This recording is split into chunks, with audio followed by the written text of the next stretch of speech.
Now let's talk about how to use songs in the classroom.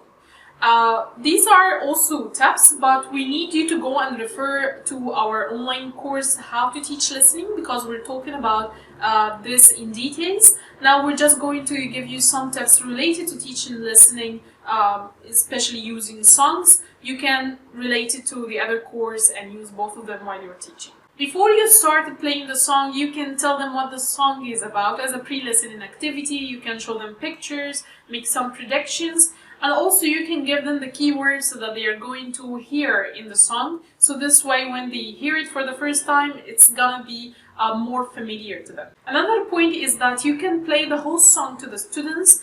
So this way they would be familiar with it, they wouldn't feel like we're panicking, we cannot solve this exercise because the music is too loud or something. When they hear it for the first time, they will enjoy it, have fun, relax, and they will feel more familiar with the song. If they are beginners, you can also read the lyrics with them, like line by line, asking them to repeat it, giving them the vocabulary that they need to know the meaning for, the keywords, and you can also check our course on how to teach a vocabulary for this part, and this way the students would feel it is easier when they are listening to it.